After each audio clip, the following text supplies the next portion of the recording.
Hello guys and welcome to the Midjourney experience. Today I'm here to show you what happens when we use photography terms in Midjourney. So personally, I have a background in photography, so I am pretty adept when it comes to f-stops, ISO, exposure, compensations, color grading, and let's see if Midjourney can actually handle these terms. So I've already done a couple of samples here and using some a variety of settings, and let's see what it can do. So this is our very first example: girl with long hair, portrait photo, spring theme, center position. So I tried to experiment and use technical terms right here, which is ISO 150. So ISO is controls how much light gets in your camera, and same with shutter speed and aperture. So these three things are actually called the triad in photography, and adjusting these three things can help you adjust how light or how dark your photo is going to look like. So we have ISO 150, which is pretty much used in daylight. Shutter speed 1/100.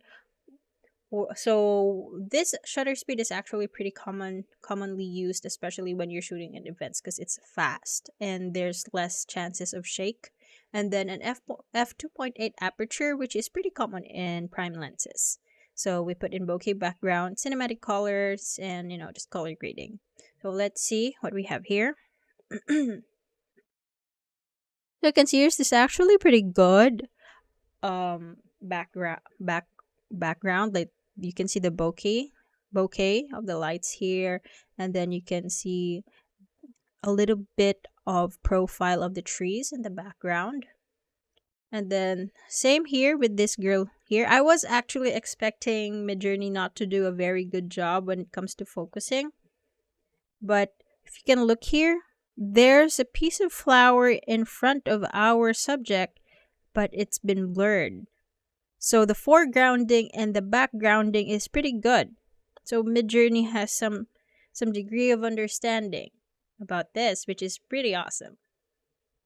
So let's try to change the settings a little bit.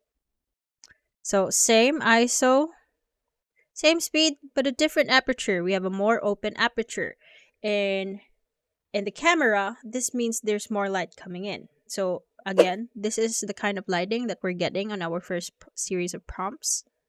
And this is the next. I know this is very subtle, but if you're going to look at it, there's more light coming in on our subject. And then we still have the same bokeh going on, foregrounding and backgrounding. This is pretty cool. Okay. And how about let's try it for like nighttime photography. So this one's very simple. A young woman with red hair, a portrait, and in front of city lights.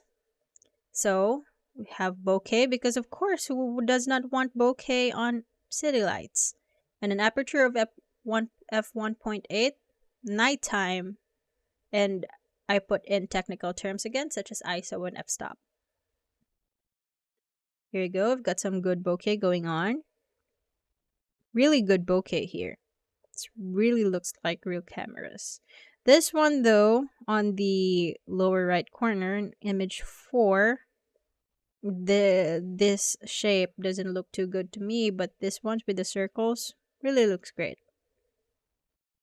I tried playing with the technical settings a little bit more. So I changed the f-stop and the ISO. So here guys, what happens here, if you're at when you're at aperture 4 and ISO 500, this is actually pretty dark if you're going to take a look at it through a camera. So the lighting actually did not change much. So this is supposed to be darker.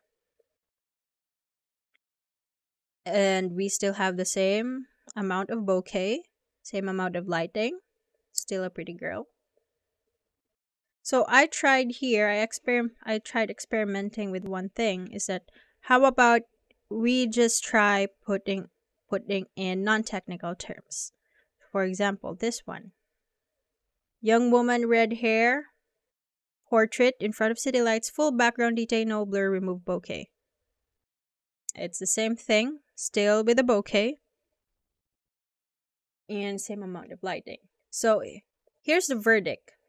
At this point, Midjourney is not yet at the point where it can understand very specific and very technical terms, photography terms such as aperture, ISO, exposure compensation, and shutter speed.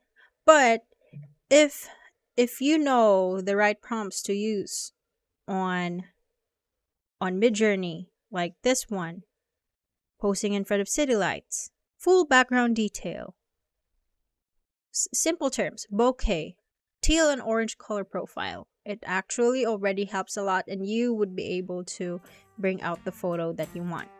So yeah, that's all I want to show you today, guys, and toodaloo!